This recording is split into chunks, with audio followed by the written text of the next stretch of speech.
कृषि विपणन, कृषि निर्यात और कृषि व्यापार के मंत्री हैं उत्तर प्रदेश सरकार में।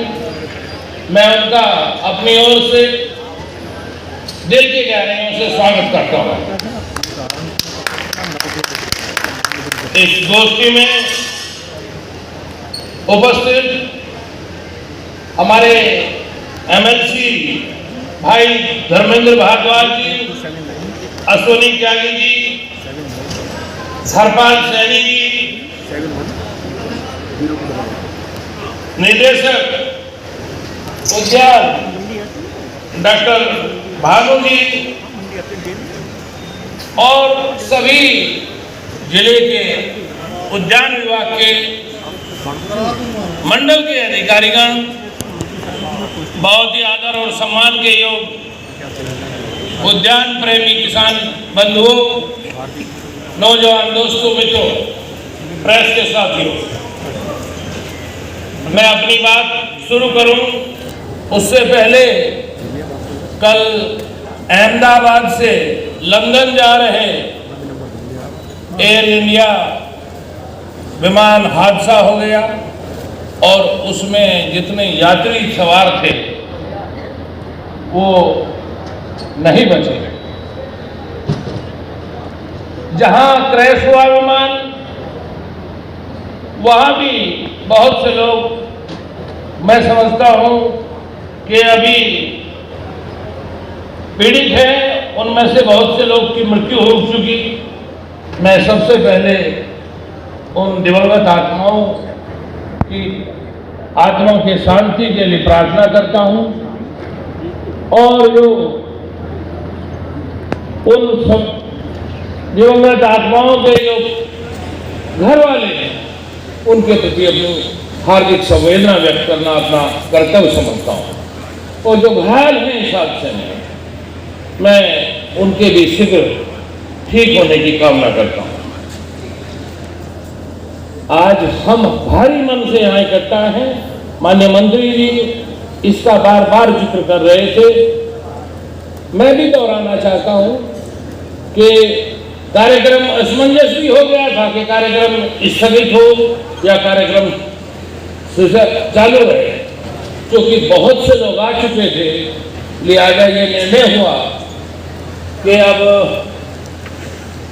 इस कार्यक्रम को कल कर लिया जाए। ज्यादा न कहते हुए मैं पुनः इस घटना पर दुख व्यक्त करता हूं और पूरा देश गमजदा है इस मामले को लेकर। साथियों, हम मेरठ में हैं और चौधरी चरण सिंह विश्वविद्यालय के प्रांगण में इस प्रेक्षाल ऑडिटोरियम में हम बैठे हैं। चौधरी चरण सिंह जी जो कहा करते थे कि भारत की खुशहाली का रास्ता गांव, खेत, खलियान से होकर गुजरता है, वो आज भी अक्सर से सच है। जब तक गांव और किसान मजबूत नहीं होंगे तब तक देश को दुनिया में जो हम सोचते हैं कि हम नंबर 1 हो, जब तक नंबर 1 नहीं हो सकते जब तक कि ये सेगमेंट हमारा मजबूत न हो। जरूरी है फील्ड क्रॉप्स के साथ हॉर्टिकल्चर क्रॉप्स को भी हम बढ़ावा दें। यहाँ गन्ने का क्षेत्र ज्यादा है।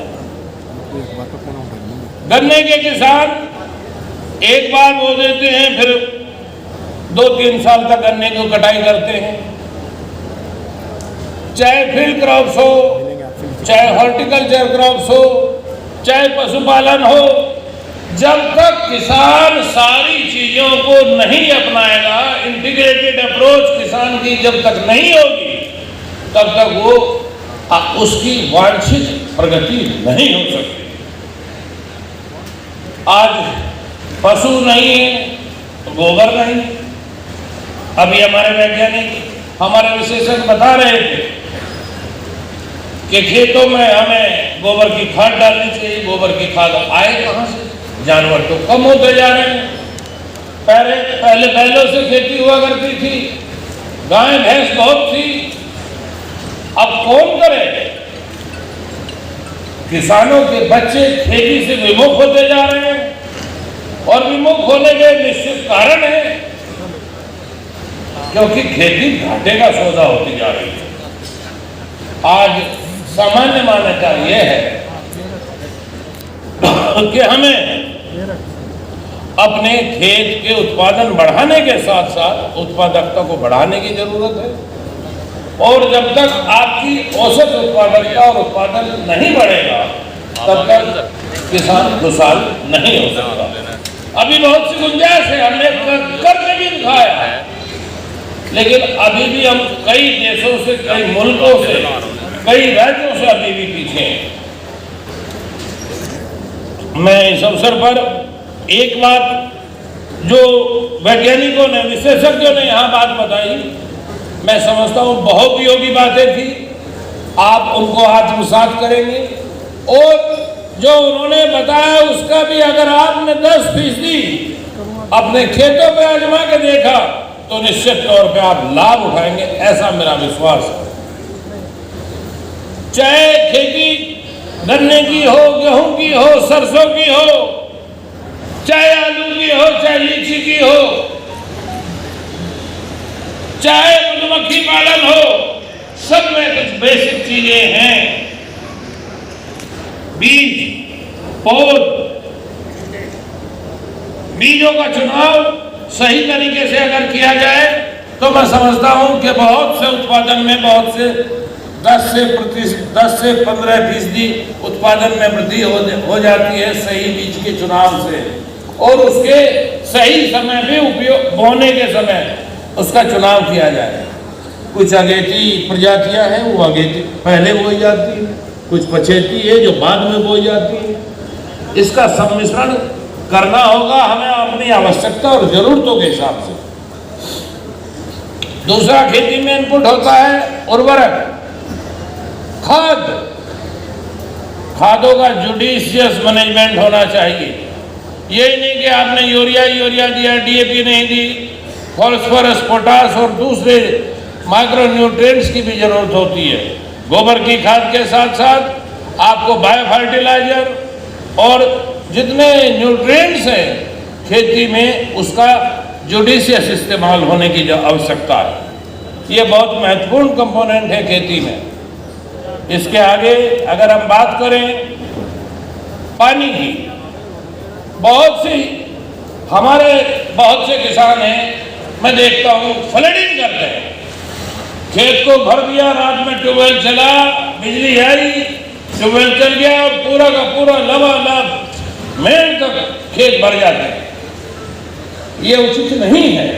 जहां आप न केवल पानी की बर्बादी कर रहे हैं, अपितु जो आपके न्यूट्रिएंट्स हैं, ज्यादा पानी देने से वो जड़ों की रीच के बाहर चले जाते हैं। ये दूसरा नुकसान है। आज खेती में ड्रिप इरिगेशन, फव्वारा विधि से सिंचाई, इनको पॉपुलर करने की आवश्यकता है, जिससे न केवल पानी बचेगा और सरकार की बहुत सी स्कीमें ऐसी हैं, इनमें इतनी सब्सिडी दी जा रही है। आपको डायरेक्टर साहब बता रहे थे, अभी बहुत से माध्यम से आपके सामने सूचनाएं रहती हैं, इसका ज़्यादा से ज़्यादा उपयोग करें। इंसेक्टिसाइड, पेस्टिसाइड का बहुत ज़्यादा इस्तेमाल हो रहा है। हाँ, इंसेक्टिसाइड, पेस्टिसाइड का बहुत ज़्यादा इस्तेमाल हो रहा है। इंसेक्टिसाइड, पेस्टिसाइड की ज़्यादा इस्तेमाल से न केवल आप अपने जो हानिकारक कीट हैं उनको मार रहे हैं, अपितु मित्र कीटों को भी मार रहे हैं। आप औद्यानिक फसलों की जहाँ तक बात है, मधुमक्खी पालन में आप एक व्यवसाय बनाएं, मशरूम उत्पादन की तरफ जा सकते हैं, इन बातों की तरफ ध्यान करें। मैं मेरे क्षेत्र में, मेरे विधानसभा क्षेत्र के गांव खंडेरा में हमारे साथी हैं, हमारी पार्टी के, आज वो रामाला मिल के वाइस चेयरमैन भी हो गए, जयदेव जी। उन्होंने एक छोटे से प्रयास से करते करते मधुमक्खी उत्पादन में बहुत बड़ा नाम कर लिया। उनका प्रोडक्ट कनाडा, अमेरिका तक पहुंच रहा है। उसी तरीके से आपके बहुत से ऐसे काम हैं जिनको आप आगे लेके बढ़ सकते हैं। मैं ज़्यादा न कहते उस अवसर पर, क्योंकि मंत्री जी को भी जाना है और कई मान्य सदस्य अभी बैठे हुए हैं। मैं ये चाहूँगा माननीय मंत्री जी चूँकि विराजमान है, इस मौके का पूरा फायदा भी उठाऊँ मैं। जहाँ ये दयालु हैं, ये मंडी के भी मंत्री हैं और मंडी में आपने मुझे कई सड़कें दी, इसका मैं शुक्रिया इस खुले मन से भी आपको करना चाहूँगा और चाहूँगा कि आप और भी सड़कें देंगे जिससे कि अपने उत्पाद को किसानों को ले जाने में और सहूलियत हो। आप जो कि उद्यान के भी मंत्री हैं, ये कलमी पौधे की कीमत बहुत बढ़ गई, 2-3 गुना बढ़ गई। मैं चाहूँगा माननीय मंत्री जी इस पर विचार करें, इसकी कीमतों को कम करने की आवश्यकता है। ये बहुत महंगे होते जा रहे हैं। और जो पॉली हाउस है, आपके पॉली हाउस में कई कंपनियां बनाती हैं जो बहुत महंगे बना रही हैं। इसमें किसान को छूट दी जाए, मानक बने हुए हैं, डिजाइन इसका बना हुआ है, नक्शा इसका आपके पास है, वो सबको दिया जा सकता है उसके अनुरूप। और वो विशेषज्ञों की देखरेख में अगर वो पॉली हाउस का निर्माण कर सकें तो इस पर भी विचार कर लिया जाए। मैं ये 2 बातें जो मेरे संज्ञान में आई, मैं आपके सम्मुख रखना चाहूँगा। मैं अंत में मैं आप सबका आभार व्यक्त करते हुए और इस आशा और विश्वास के साथ अपनी बात को ख़त्म करूँगा कि यहाँ जो आप औद्योगिक हॉर्टिकल्चर क्रॉप्स की तरफ इंटरेस्टेड जो किसान भाई आप बैठे हैं, यहाँ जो आप बातें बताई गई हैं, आप उनको ग्रहण कर अपने खेतों में उसका उपयोग करेंगे, अपने फल और सब्जियों के उत्पादन बढ़ाने में उसका योगदान लेंगे। और मैं माननीय मंत्री जी का अंत में शुक्रिया अदा करना चाहूँगा कि वो आप ऐसे उर्वरा क्षेत्र में आए हैं। आपका बहुत बहुत आभार और पुनः आपका बहुत बहुत धन्यवाद, बहुत बहुत धन्यवाद।